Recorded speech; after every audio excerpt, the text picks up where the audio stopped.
Okay, so if you're watching, this is IXLD11 graphs of absolute value, and you need to take this to a 90. So that's kind of your goal. Goal is a 90. The truth is, you should really be shooting for about a 95, but I'll take the 90. But you should really be going for 95, because Algebra 2 content really shows up after you get into the 90s on this stuff. So try and do better than a 90. I'll give you something for it.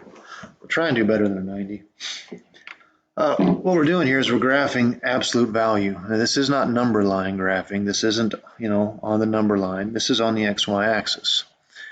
And we're going to talk about the mother function y equals absolute value of x. And the easiest way to graph the mother function y equals the absolute value of x is to literally make a small table. In fact, you could do that for any single one of these problems. If you don't know what's going on, make a table. So I'm just going to make up some x values. I'm going to plug them in right there. Okay. I'll let x be -2, -1, 0, 1, and 2. Now, the absolute value of a -2 would be my y value when I plug it in. And that's 2, because absolute value is about distance. It's a positive concept. The absolute value of -1 would be 1. The absolute value of 0 is 0, because you haven't gone anywhere. There's no distance covered. And of course, the absolute value of 1 is 1, and the absolute value of 2 is 2. Now, what I've got here is I've got ordered pairs. I have an x value of -2, a y value of 2. So I go back 2 and I rise 2. I've got an x value of -1, a y value of 1. Back 1, up 1. I've got the ordered pair 0, 0. That's the origin. I've got the ordered pair 1, 1. And I've got the ordered pair 2, 2. And there you go. That's the graph of the mother function. Like, it's literally called absolute, and I've done this for years and years and years. I don't understand why kids don't easily memorize what this thing looks like. Absolute value. Look, kids, it's a V. It's not that hard. That's what mom looks like. A lot of graphs in algebra are a lot like nature. You want to know what your girlfriend looks like in 10 years? Look at mom. You want to know what your boyfriend looks like in 10 years? Look at dad. They're going to favor that. So what we're going to do is we're going to graph different forms of this thing. We're going to use a certain form, but they're all going to look like the mother function, y equals absolute value of x. Got to. They're all going to be V's. Now, they might be wider. They might be kind of spread out and shorter. They might be upside down, things like that. But they're all going to look like this to some degree. Now, we're going to talk about what's called absolute value vertex form. First off, you kind of need to have a rough idea of what a vertex is. In my mind, a vertex is the most important part of a graph.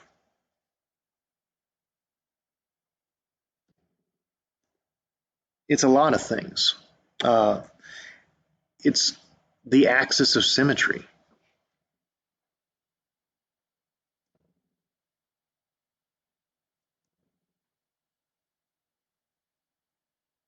Now, that's worth talking about, an axis of symmetry. You talk about yourself, you're symmetrical right down through your eyes, through your nose, on down, because basically the left is a copy of the right and vice versa. And if you go back to your mom, the mother function, this is your axis of symmetry.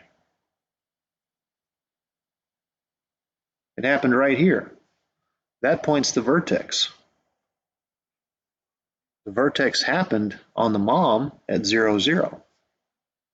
And we'll talk about, the equation of the vertex. This was a vertical line. The equation is x equals 0. That's the equation of the vertex for that one. So the vertex is a pretty big deal. It's about symmetry. What we'll do is we'll graph one side of this V, and then we'll just retrace the other after we do the vertex, more or less. So it's pretty simple. When we get into dealing with quadratics, we'll discover that the vertex is the highest or lowest point on a graph.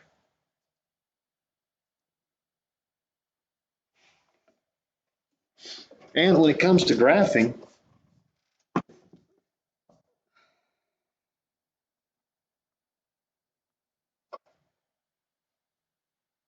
because we're going to be graphing by hand. It's the first point we plot.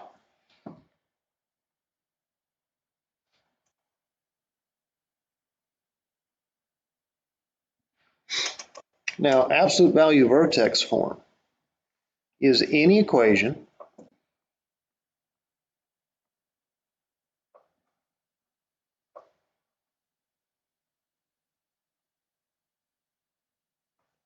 in the form y or f of x, it doesn't matter because f of x is fancy for y. That's form, by the way. A, absolute values of x minus h plus k. Now, you want to talk about the letters, okay? H and k are the coordinates of vertex.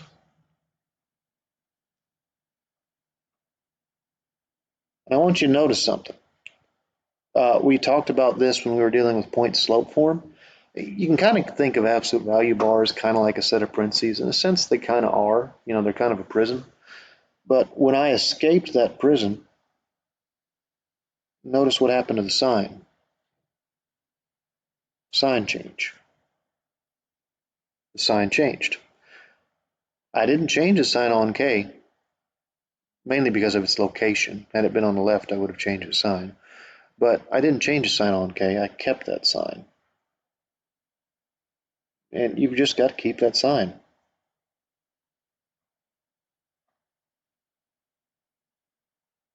Keep that sign. On K, keep the sign. This letter A is what we call a scale factor or a scalar multiplier.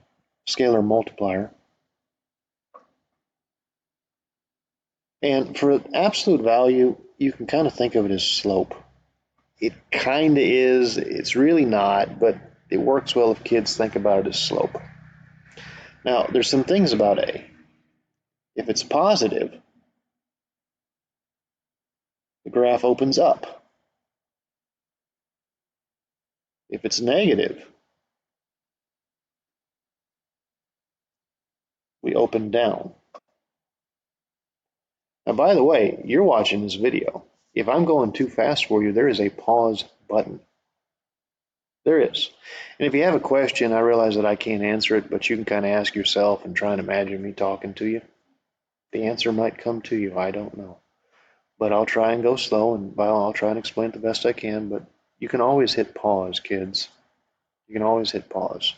And you probably need to because I'm a lefty. My hand's always in the way. But don't be afraid to hit that pause button and catch up, because I'll try to move things around so you can catch up. Now, it's time to do our first example. This is a really simple one. It kind of is in the form y equals a absolute values of x minus h plus k.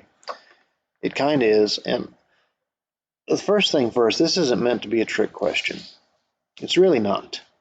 You know, you actually have in this thing y equals the absolute value of -5 times x.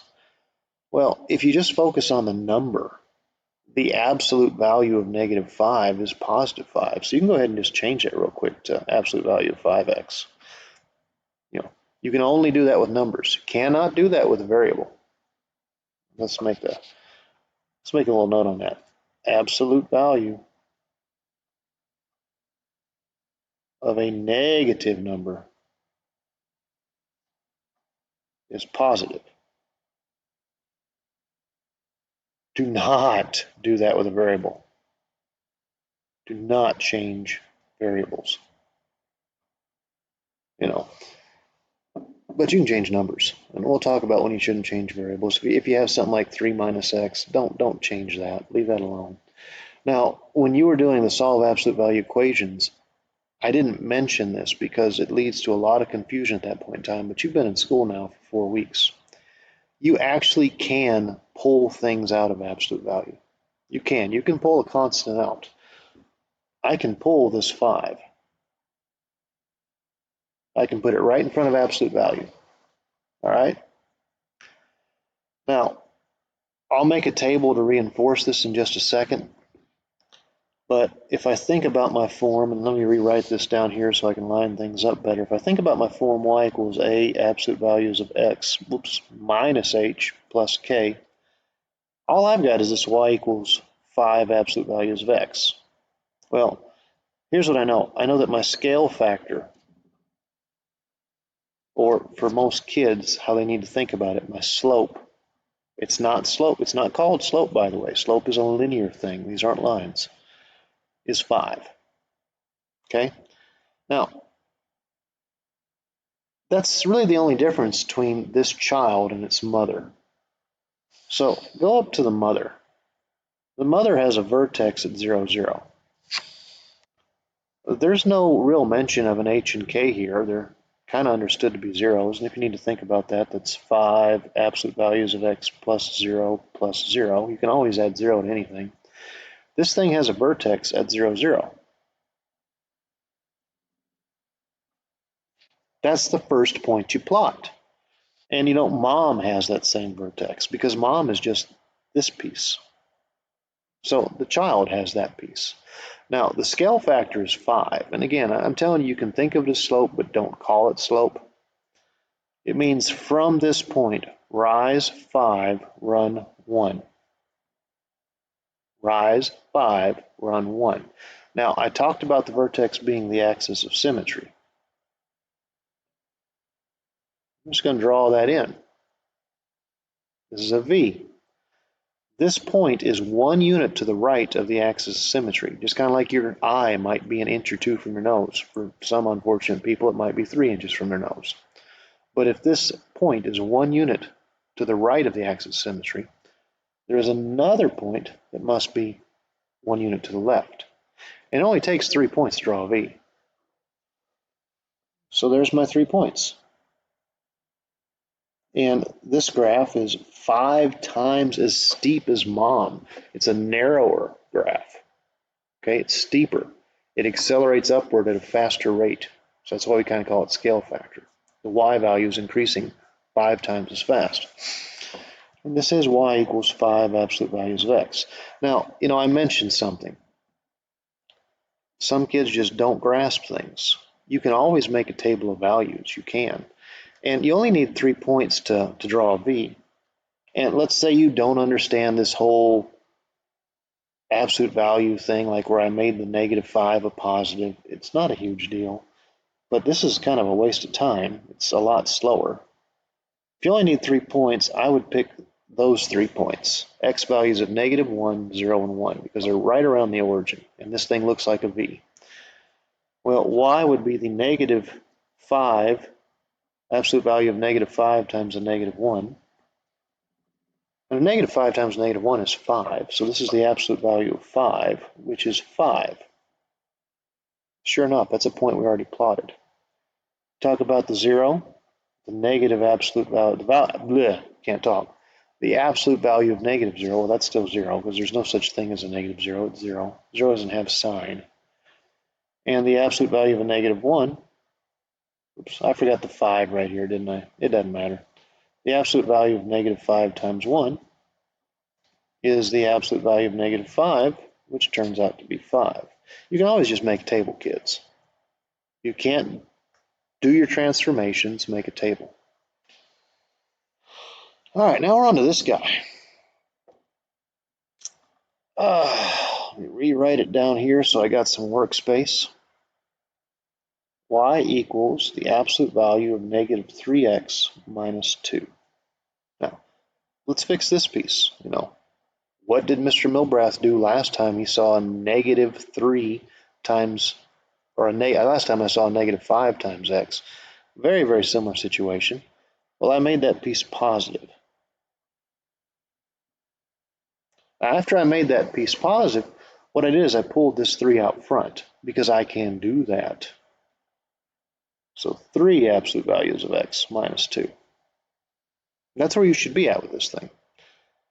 Now, I want to be in vertex form, and notice I just keep writing this thing down over and over and over and over. If you want to memorize something, write it down. If you're sitting there taking notes and I'm writing it down, write it down. kids. That's how you learn things.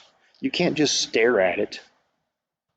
I could stare at the ceiling all day. I mean, you've got to do some stuff. But here's vertex form for absolute value. And I can kind of see that there's a K value, but there isn't an H, is there? There is. There are things in this world that we consider to be understood. So I'm going to rewrite the given equation so that those of you who just aren't seeing it as x plus 0 there in between absolute value bars. I actually should have said minus 0, but it doesn't matter, okay?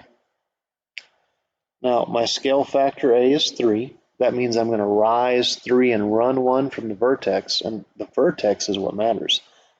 The vertex is at 0, negative 2. Do not be the kid who writes negative 0, okay? Just it doesn't make sense. 0, negative 2. So I'm going to plot this thing. Don't go anywhere on the x-axis. Fall 2 on the y-axis. It's actually what we call a vertical shift, which is kind of a big deal. So vertical shift means fall 2. And that's my point. That's the vertex. Now you should be asking yourself, before I do it, what am I going to do from here? Well, you should answer that question by now. You're going to rise 3 and run 1. Rise 3 and run 1. Now remember that vertex is also the axis of symmetry, kids. And a lot of kids just refuse to do these things. They refuse to draw those things in. And they never do well. I mean, I'm sitting here telling you what you should do. You know, at this point in my career, I've taught 1,200 different kids.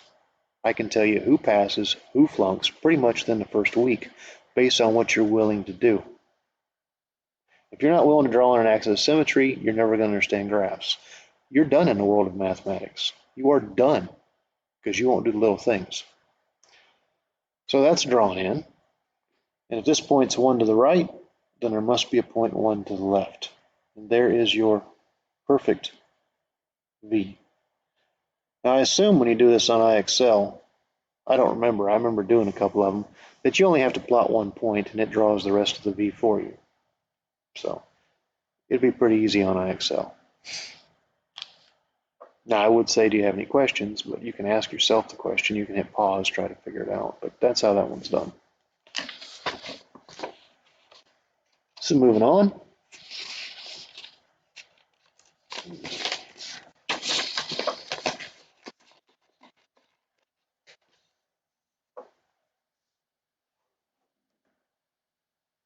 I actually skipped one because it was a lot like the last one I did. I'm going to look at this one. Now, do not change that thing's sign.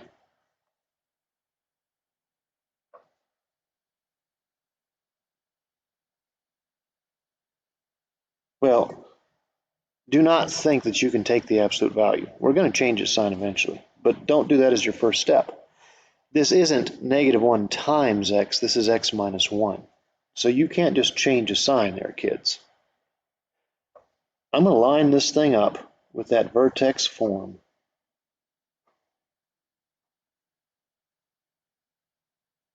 So here's the equation. What's understood to exist in front of that bar? I hope you answered the question with 1. I'm going to put that there for those of you who just ain't clicking, okay?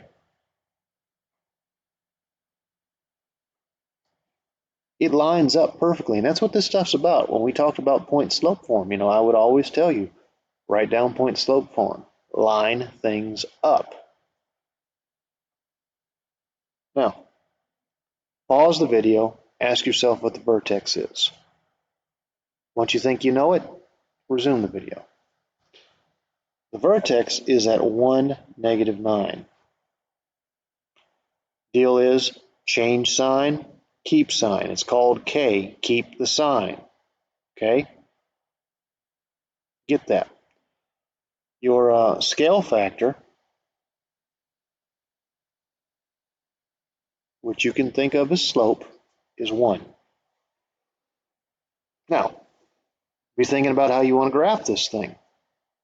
Where do you want to put the vertex? What do you want to do after you come to the vertex? Hit pause. Once you've got it graphed, hit play and see if you're doing the stuff right. Don't just sit here and blindly copy everything down that I do. I'm going to go to the right one, and I'm going to fall 9 units. It's going to put me about right here. This is telling me to rise 1 and run 1. So I'm going to rise 1 and run 1. And do remember also, that is your vertex, is your axis of symmetry. This is your vertex. By the way, the equation for this vertex, anywhere on this kind of imaginary line, x is 1, just like it was in the point. That's the equation for that vertex. Now, if there is a point 1 to the right, there must be a point 1 to the left. And that's what it takes to draw a V, kids. It takes 3 points. And you can put a whole bunch more on there if you want. That's really up to you. So that was the first example where we kind of got to use everything in that form. We had an A, we had an H, we had a K.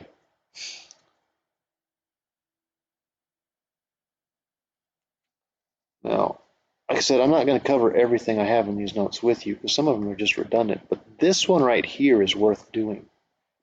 Mr. Milbrath is saying this one is worth doing. Why do you think I'm saying it's worth doing? Because of that. If you'll go back to the notes that you took in the beginning,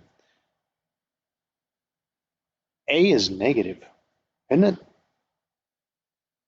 The negative symbol itself is actually what we call a reflection. Negative A is a reflection on the x-axis. And don't sit there and say, I've never heard of that word in algebra. Yes, you have. You did it in probably starting in the 7th grade. Your teacher probably called it a flip. I kind of wish we wouldn't talk like that. We're baby talking you. It's called a reflection. It's reflection on the x-axis. That's what it is. But yes, it flips over the x-axis.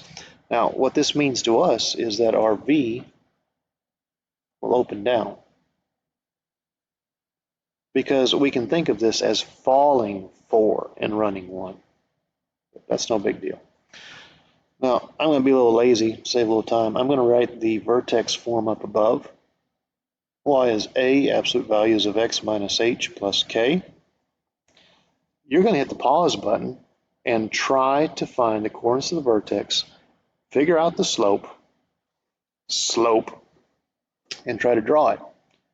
And then you're going to hit play and see if you drew it right. So welcome back. Let's see if you drew it right. My vertex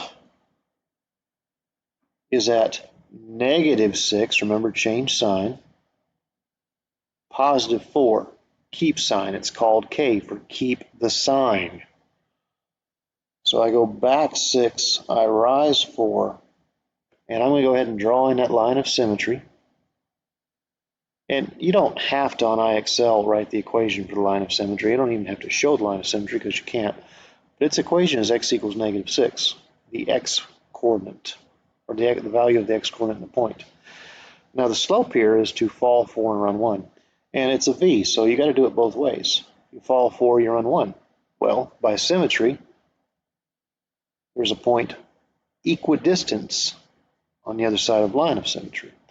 And you have an upside down V. And I never actually mentioned again that A was -4, but it was. And that's how that one's done. Now, try and be answering your own questions here, kids. You're kind of on your own. You've got neighbors too. There's always a couple of kids in each class who know what they're doing. You just got to seek them out. And of course, you can go on YouTube. You can YouTube graph of absolute value equations, and they will talk about it. So don't sit there and tell me that in the year 2020 you can't figure out how to do things. Now,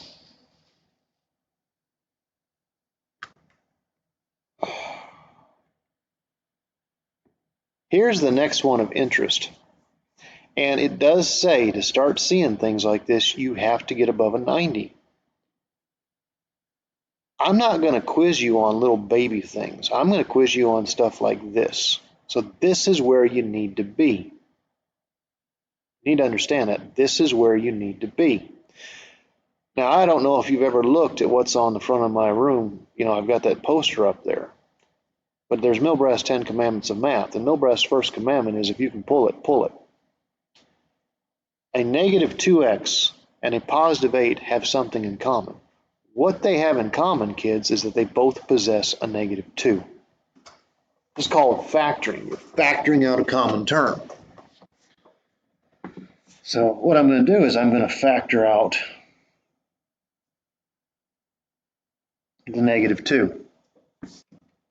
So go up and look at your equation up above. You can, hopefully you wrote it down. There it is. I guess I'll rewrite it down for you because I can't expect you to keep up with what's going on because you have the attention spans of teenagers. It's true. Now, I'm not going to pull that negative 2 out of absolute value just yet.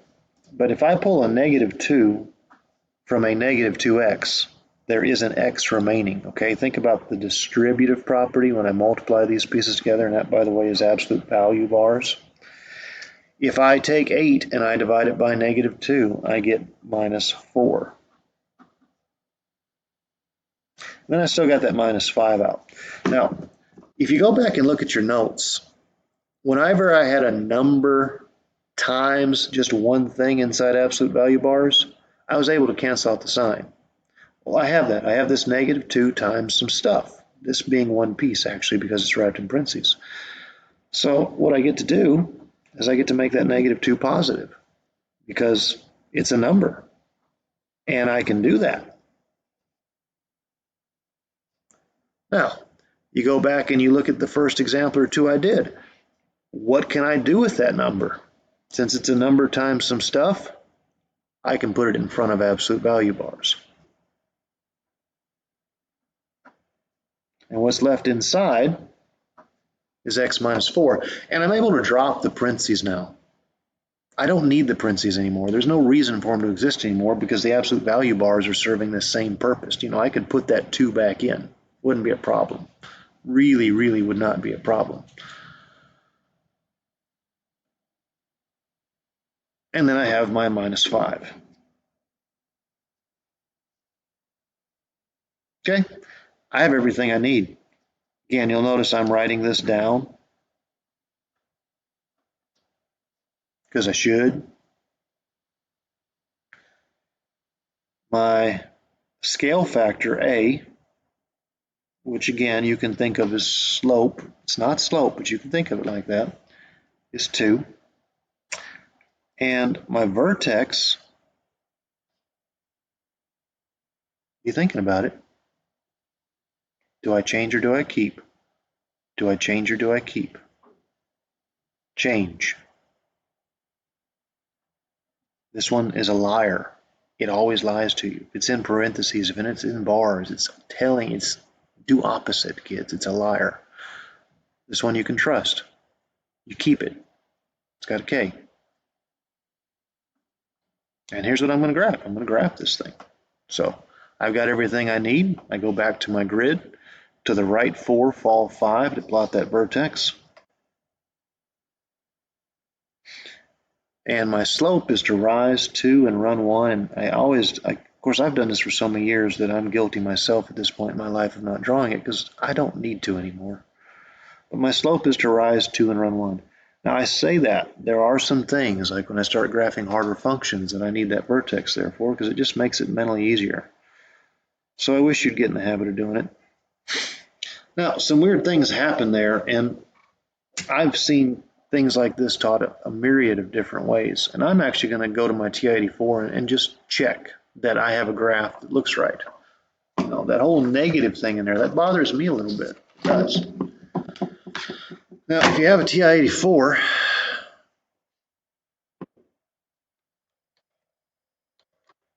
you can go to good old y equals, and you can type equations in. I'm going to type in the equation as was given. It was absolute value of negative 2x plus 8. If you click the math button, scroll over to number, there's ABS. It doesn't stand for anti-lock brake system. It stands for absolute value. That was a negative 2x plus 8.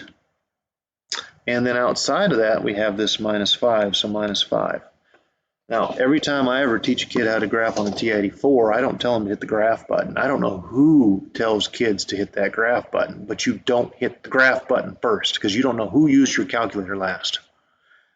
Hit zoom, and then you hit 6. That's a standard 10 by 10 window. There's also a good one is zoom square, which is not bad to use, but I always do a zoom 6. Now, it drew the entire V, didn't it? Isn't that what ours would have looked like had I drawn the whole V? Maybe if you do a zoom square, which kind of squares the window, it might look a little more realistic.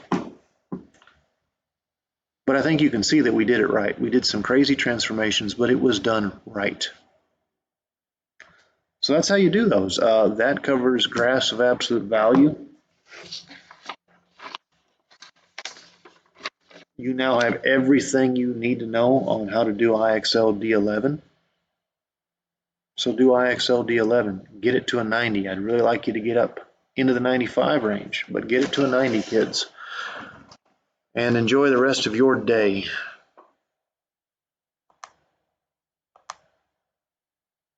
Later.